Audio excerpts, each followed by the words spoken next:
Good morning, everybody. It is Wednesday, April 19th, 2023. It is 6:22 in the morning. Okay, this is part 14, chapter 1, Belief in the Soul, the complete book of ghosts. The mischievous ghost.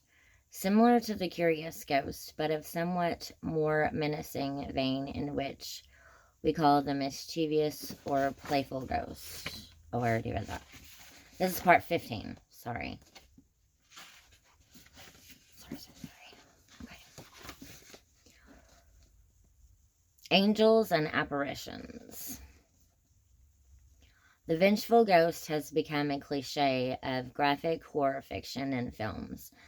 But in reality, it seems that a restless spirit can do little more than appear looking melancholic and hope that it will prick the conscience of the guilty party into making a full confession or persuade a kindly soul to restore its reputation. Ghosts have also been known to warn of danger and even take control of endangered ships and aircraft, guiding their pilots and passengers to safety. Accused from beyond the grave. The murdered do haunt their murderers, I believe. Emily Bronte, Wuthering Heights. In January of 1897, Mary Jane Hester of Greenbrier, West Virginia, was grieving for her daughter Zona, who had died in mysterious circumstances either that month at the age of 23. The official cause of death was recorded as being complications resulting from childbirth. But Mary Jane was adamant that her daughter had not been pregnant. Zona had, in fact, given birth to an illegitimate child 2 years earlier, but it was preposterous to suggest that her health had been compromised to suggest an extent that she could have succumbed as a result. Mary Jane was not satisfied. Her suspicions had been further aroused by the testimony of the attending physician, Dr. Knapp, who was also, coincidentally, the coroner. He had been summoned to Zona's home on the fateful night to find that her husband of just 3 months, Edward Erasmus Shue, had moved the body to an upstairs bedroom and had redressed her in her finest Sunday clothes. He was in a severely agitated state, cradling his new bride's lifeless body in his arms and wailing as melodramatically as a music hall villain.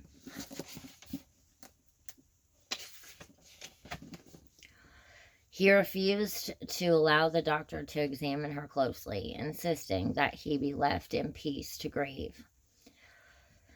He claimed to know nothing of the circumstances that had led to her death, as the body had been discovered by a young boy who had sent to the house on an errand. It was the boy who had found her lying lifeless downstairs and had run for help. All Edward would say was that she had succumbed to an everlasting fit. Under the circumstances, Dr. Knapp could do nothing more than catch a cursory glimpse of the dead woman's face, which he observed had a marked discoloration on the right cheek and on the neck, consistent with a blow and strangulation.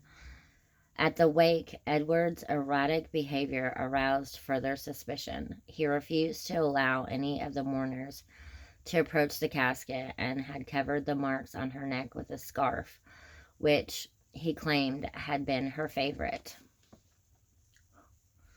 It was quite by chance that her mother happened to remove a white sheet from the coffin just before the burial. Perhaps it was female intuition or a whisper from beyond the grave. Whatever compelled her to recover the sheet, it was to prove a defining moment in the case.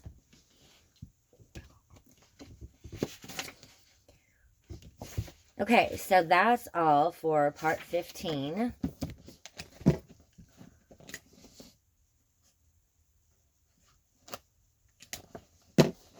Chapter 1, Belief in the Soul, the Complete Book of Ghosts. Thank you for watching.